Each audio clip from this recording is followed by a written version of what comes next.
बिस्मिल्लाहिर्रहमानिर्रहीम, अस्सलाम वालेकुम। मैं हूं ईसा नकवी, मेरे साथ साकिब बशीर साहब मौजूद हैं। इस वीडियो में हम बात करेंगे सबसे हंगामा खेज अदालती हफ्ता, जिसके बारे में बहुत ज़्यादा बात की जा रही थी और हमने भी अपनी मुताद्दिद वीडियोज़ में बताया कि ये वो हफ्ता है जिसमें पाकिस्तान की अदलिया का फ्यूचर कोर्स ऑफ एक्शन जो है वो डिटरमिन हो जाएगा, फैसला हो जाएगा कि मामलात किस तरफ जाने हैं। कुछ बहुत ही अहम डेवलपमेंट्स हुई। जुडिशल कमीशन ऑफ पाकिस्तान का पहला इजलास, उस पर हम बात कर चुके। उसके बाद जो प्रैक्टिस एंड प्रोसीजर कमेटी है वो भी हो चुका है, एटीसी जजेस के साथ मुलाकात भी हो चुकी है और फिर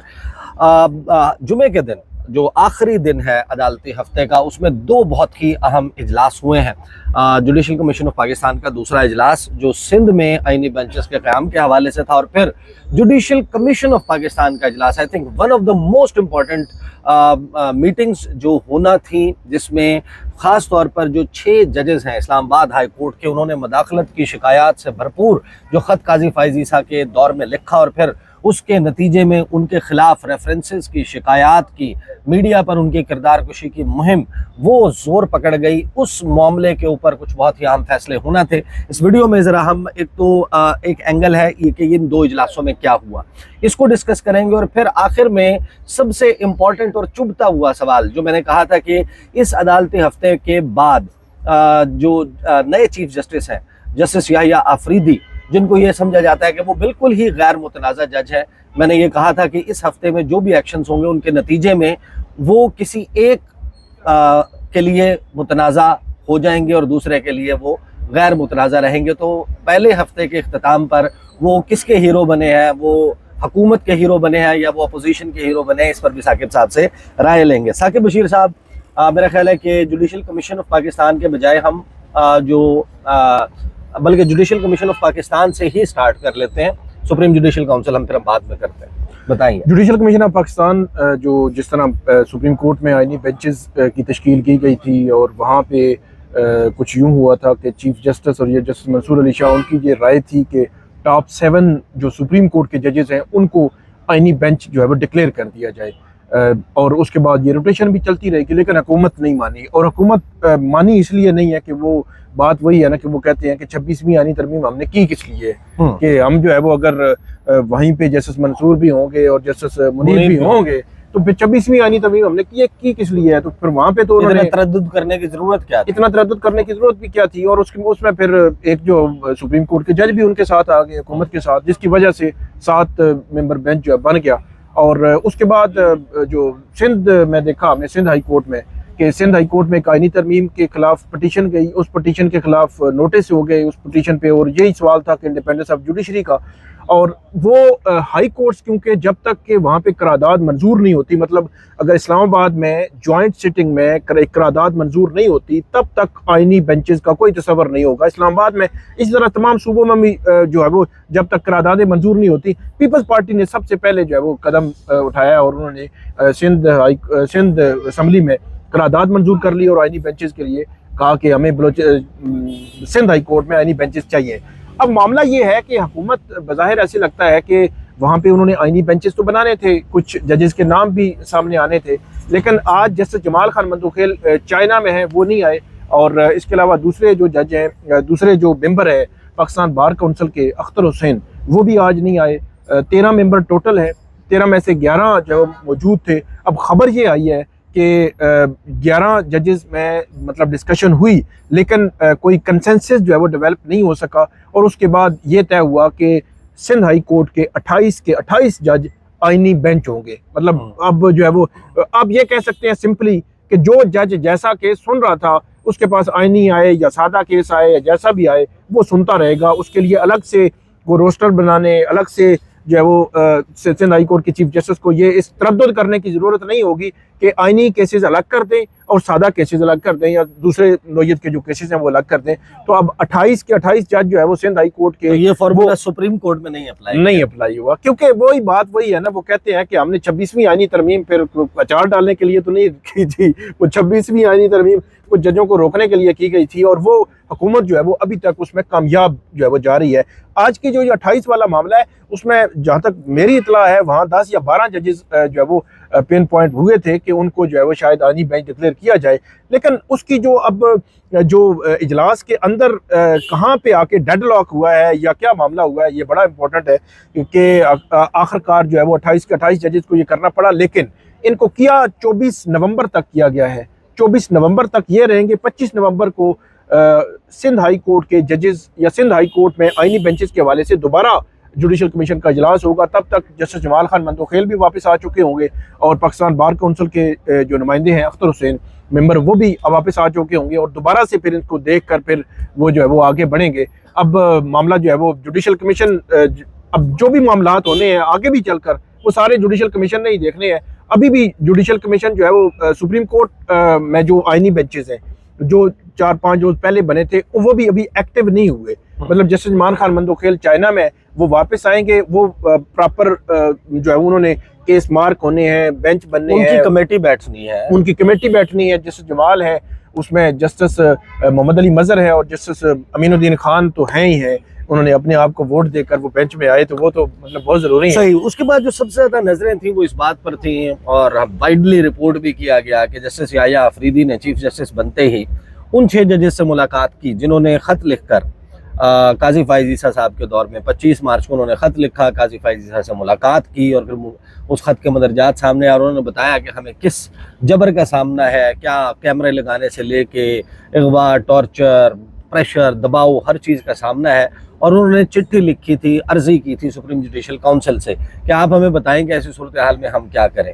और फिर उनके खिलाफ रेफरेंसेस भी आ गए थे। तो 70-80 रेफरेंस कुल मिलाकर तमाम हाई कोर्ट्स के, सुप्रीम कोर्ट के वो मौजूद थे। तो आज का जो सुप्रीम जुडिशल काउंसिल का इजलास है वहाँ से अंदर से क्या खबर सामने आई? वहाँ एक तो इलामिया भी जारी हुआ है, कुछ जराए से भी खबरें आई हैं, कुछ ऐसी खबरें हैं जो आना बाकी हैं, वो हम नेक्स्ट वीडियो में बताएंगे। तो जो खबर आई है वो ये है कि उसमें उन्होंने एक तो ये कहा है कि वो सेक्रेटेरिएट को बनाएंगे, जिस तरह जुडिशल कमीशन ऑफ पाकिस्तान का सेक्रेटेरिएट है तो इसका भी सेक्रेटेरिएट अलग से बनाएंगे। वहाँ अलग से कोई एक बाकायदा तौर पर कोई सेक्रेटरी होगा, उसको चीफ जस्टिस जो है वो लाएंगे, ताकि ये। और एक और बात यह है कि अब सुप्रीम जुडिशल काउंसिल का मंथली हर माह जो है वो इसका इजलास हुआ करेगा, ताकि जितनी भी पेंडेंसी है, जितने भी कंप्लेंट्स आती हैं, रेफरेंस आते हैं जजों के खिलाफ, वो सारी जो है वो ख़त्म की जाए, पेंडेंसी ख़त्म की जाए और वो सारा जो रिकॉर्ड है वो एक जगह पे रखा जाएगा। इसमें जो सबसे अहम जो मामला आया वो 6 जजेस का ख़त, कि जिसके हवाले से जब ये मीटिंग कॉल हुई थी उसी रोज़ को, ये मेरे ख्याल में 26 अक्टूबर की बात है, 26 अक्टूबर को ही हमने मतलब ये बताया था नाजरीन को कि 8 नवंबर को जो सुप्रीम जुडिशल काउंसिल का जो इजलास होने जा रहा है उसमें 8 जजेस का, वो 6 जजेस का मामला जो है वो डिस्कस हो सकता है। और वो आज बाकायदा रिकॉर्ड पे इलामिया में आ गया है, मतलब बाकायदा तौर पर बताया गया है कि 6 जजेस ने जो खत लिखा था 25 मार्च को, उसको 8 नवंबर को आज के दिन जो है वो सुप्रीम जुडिशल काउंसिल ने उसको कंसिडर किया, उसको देखा। क्योंकि उस खत में आपको पता है कि उस खत में कोई वो लंबी चौड़ी कहानी उन्होंने लिखी थी, वो सारी बातें उन्होंने बताई थी, लेकिन उनकी जो प्रेयर थी वो ये थी कि आइंदा के लिए कोई मैकेनिज्म बना के दें। तो फिर जो कमीशन के मेंबरान हैं उन्होंने फिर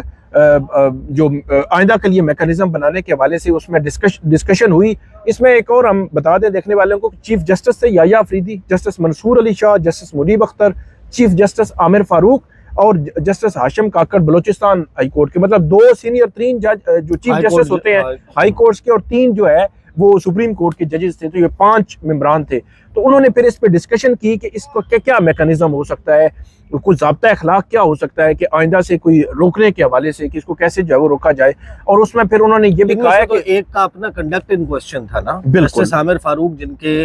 इल्म में ये लाए थे, और उसमें इस्तदा जो प्रेयर है, जो रिक्वेस्ट की गई थी सुप्रीम जुडिशल काउंसिल से कि हमें ये भी बताएं कि जब किसी फेलो जज के इल्म में ये आता है कि हम इस सूरत हाल से गुजर रहे हैं तो उसने क्या करना है। तो जाहिर है कि आमिर फारूक साहब ने तो उनको सेटिस्फाई कर दिया था कि मुझे गारंटियां मिल गई हैं सिक्योरिटी इदारों से, आइंदा आपको कोई नहीं छेड़ेगा। और फिर उन्हीं जजेस ने बताया कि उसके बाद भी छेड़छाड़ का सिलसिला जो है वो जारी रहा। यहाँ पर भी क्या उसी तरीके से कह दिया कि आइंदा मुदाखलत नहीं होगी या कोई कंक्रीट स्टेप? और फिर इस खत के लिखने के बाद से जो इन जजेस के खिलाफ रेफरेंसेस आए हैं उस पर क्या डायरेक्शन आई है? अच्छा, इसमें एक तो अभी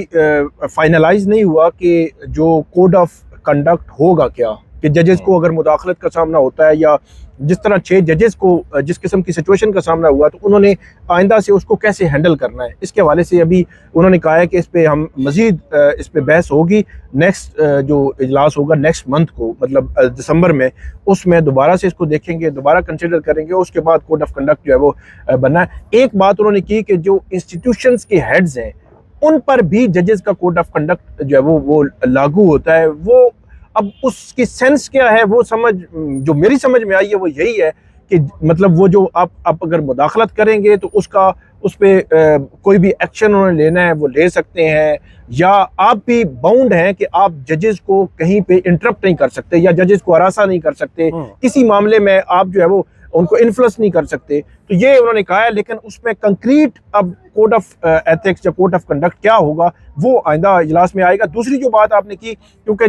चीफ जस्टिस आमिर फारूक, उनके खिलाफ इमरान खान ने बाकायदा इसी जो 6 जजेस के खत की बुनियाद पर, 6 जजेस की पूरी वो लिस्ट उन्होंने साथ लगाई थी कि इनके खत की बुनियाद पर, क्योंकि टेरियन वाइट केस था जिसमें ये सारा मामला हुआ था, तो वो उन्होंने प्रेस रिलीज से उसका जो है वो फैसला जी मुअत्तल कर दिया, फैसला जो है वो मुअत्तल कर दिया था। वो एक अलग पूरी कहानी है, लेकिन इमरान खान ने पीटीआई की जानिब से चीफ जस्टिस आमिर फारूक के खिलाफ कंप्लेंट फाइल हुई थी, फिर जस्टिस मोहसिन अख्तर कियानी के खिलाफ तो होनी ही थी, वो कहते थे कि ये जो लीड कर रहे हैं, उनके खिलाफ भी कोई इसी किस्म की हुई कि हाउसिंग सोसाइटी और पता नहीं क्या क्या, और उसके बाद जस्टिस बाबर सत्तार पर हुई, उन पर भी इसी तरह को कोई इल्ज़ाम लगा दिया गया, फिर इसी तरह जस्टिस अरबाब मोहम्मद ताहिर पर हुई, फिर जस्टिस बाबर जो जस्टिस तारिक महमूद जहांगीरी हैं उन पर जो डिग्री वाले मामले में भी हो गई। तो वो खबर ये है कि अब जो इलामिया है उसमें तो वो कह रहे हैं कि 8-10 जो कंप्लेंट्स थी, फ्रिवलेस कंप्लेंट्स जो है उनको करार दिया गया है, उनको निपटा दिया गया है, और प्लस ये कहा गया है कि जो फ्रिवलेस जो कंप्लेनेंट्स थे इनमें इनको कंसिडर करेंगे कि इन्होंने यू किया और उनके खिलाफ कार्रवाई की सिफारिश जो है वो होगी। अब ये एक तो कार्रवाई की सिफारिश होगी, वो तो चले हम अलग बहस करते हैं, अब किस किस की हुई है, अब अभी तक लिस्ट सामने जो है वो नहीं आई।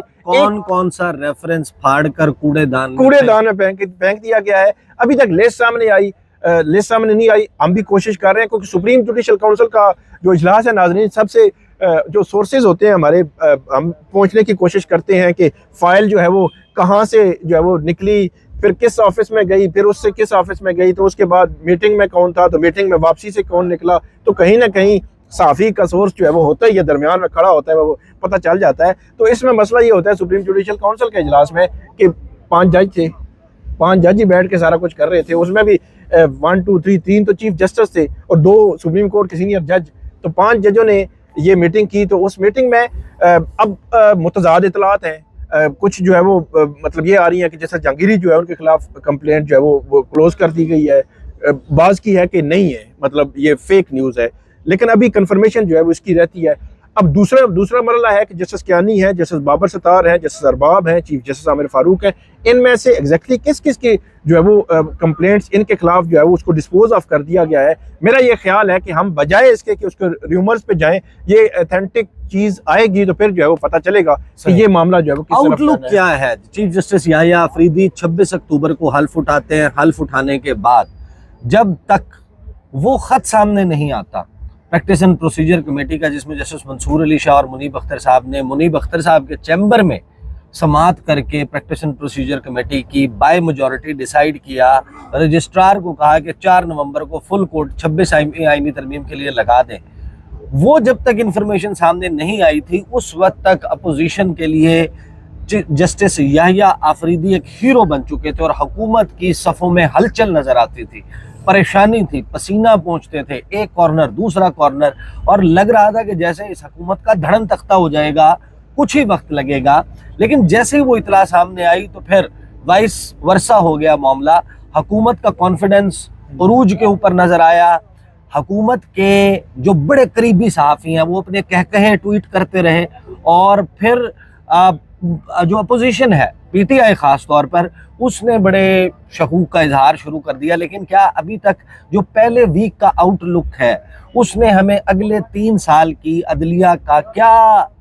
जायका बताया है कि क्या जायका होगा आपके ख्याल में? मेरा ख्याल ये है कि हतमी तौर पर हम अभी कुछ नहीं कह सकते। उसकी वजह यह है कि जैसे याहिया अफरीदी मीटिंग पे मीटिंग जो है किए जा रहे हैं। दूसरी तरफ हम तस्वीर में देखते हैं कि जिस मीटिंग में justice Mansoor Ali Shah right side पे और justice Munib Akhtar left side पे बैठे हुए हैं, तो वो बड़े सुकून से बैठे हुए हैं, बड़े वो उनके साथ इंगेज हैं और मामलात चल रहे हैं। इसी तरह हम यही खबरें आती हैं कि वो टी रूम में भी बेहतरीन उनकी आपस में गपशप चल रही होती है। तो मुझे एक अब ये खबर नहीं है, मैंने किसी